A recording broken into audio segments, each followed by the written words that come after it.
Okay, no? Okay. So I'm supposed to be the only one person, I think, to speak in English, so I apologize for this. The other alternative... We have translation, so it's okay. Okay. Let me first tell you who am I, to understand why I'm here. So I'm Russian by birth, and I still live in Russia, though I work in the Munich office that covers Central and Eastern Europe for Microsoft businesses, and Serbia is a part of this region. And within these 60 years, I made quite a diverse career in Microsoft. And I actually started as the first anti-piracy manager in Central and Eastern Europe, doing this job in Russia at the time when the piracy rate in Russia was 96%. So even given this, Serbia is much better situation to fight piracy across all markets compared to Russia. And since that time, I was running anti-piracy for 6 years, and I'm still taking a leg and a piece of attention of what's going on in Russia, because to be frankly, what was done in Russia and what was executed in Russia in terms of fighting anti-piracy can work elsewhere, especially if we talk about Central and Eastern Europe. So I'm here to share what was done in other countries, in different countries with different economies, and Russia not the only one country that I will refer to today, but in some other countries like Kazakhstan or maybe Baltics, whatever, or even in the other countries of in other regions like Africa and Middle Asia. But you need to understand one thing. IPR, intellectual property rights, is something that drives the market, drives economy, irrespective of which government, left, right, or center, stands in power. And from those conversations that I had during the last 2 days, and I'm going to have more on this, my feeling is that Serbia now is on the breakthrough point between being reactive on IPR and starting to be more proactive on IPR. And what's going on now create a good background and a feeling of optimism that those measures that are already undertaken by the government and those more steps that we expected to see here will really help economy to drive piracy down and to develop a civilized IT market in Serbia. So piracy for software companies like Microsoft or other companies like Adobe, Autodesk, whatever, exists in different forms. First of all, the piracy exists at a place where we buy computers. And typical situation today, and Serbia is not an exclusion, when customer comes to the retail store, buy a PC, usually looking for the cheapest offer, and the price and quality is a very sensitive thing for him. He buys a PC with some software already loaded. And in many cases, in most of cases I would say, the customer even doesn't know what kind of software is loaded. I mean, whether it is legal software or not. But customer thinks that coming back home, unpacking this box and switching on PC, the PC should work. Sometimes it happens. But customer doesn't know that if the pirated version is installed on PC, this version of software has been modified. It was modified for Microsoft, for example. It was modified in order to be able not to pass through online checks, which is done by company, by Microsoft, whether the software is illegal, before any updates of the software will be automatically or manually loaded on top of the software.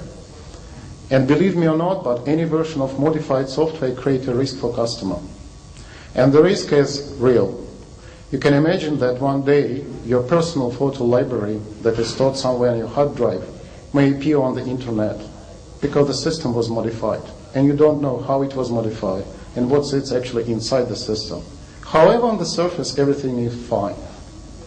That may be a situation when the customer consider that he paid money for the complete solution, which is PC plus software, should get the benefit of it.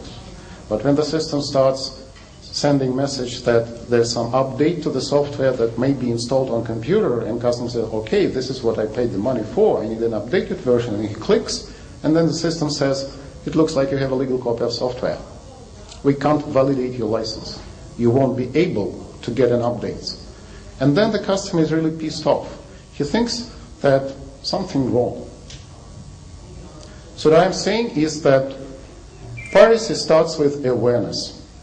And awareness is something that is built on a different level, down from consumer who should know what are the risks and benefits of getting legal copy, what are the risks of using a pirated copy, till those awareness that is brought on the government level about those negative factors that piracy may cause to the national economy in the long run. Look, any investor, when it starts business somewhere in Serbia, he does a kind of legal and business review of those political, economic, and even social environment before he starts investing. IPR is something that on top of this agenda, because most of the investment now, they contain a great chunk of capital, which is innovations. And innovations mean patent, means know-how. And the companies, when they bring new products or technologies or services, they want to be sure they are protected. Same for software companies. Before they go in for rapid investment or scale investment, they need to be sure that they will be protected in this case. So, on the government level, awareness, it's an awareness of lost opportunities. And what we see now, and the data is in favor of this, that reducing piracy for just 1 point create additional thousands of jobs in the country, create additional services and industry that help to develop IT in a broader scale. Finally, by using software in the government itself does not mean that the government uses its software effectively. So for government, it also means that they need to view software as an asset, and this asset means an investment. And if it is an investment, because pirated software is a zero investment, so if it is an investment, we as a government want to effectively use those state budget that we use for IT.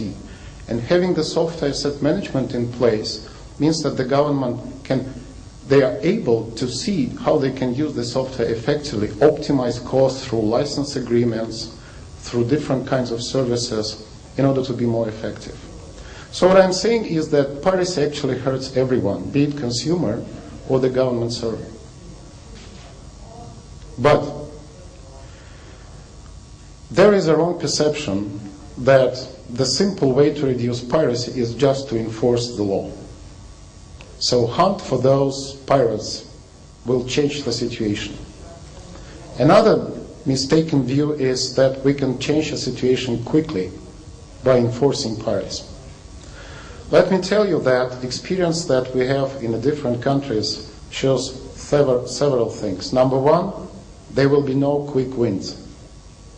Number two, before anything happens in terms of final figure that will show the piracy rate, there should be a consecutive plan in place, starting from the government, ending from awareness, using public media to educate customers, before something going to change.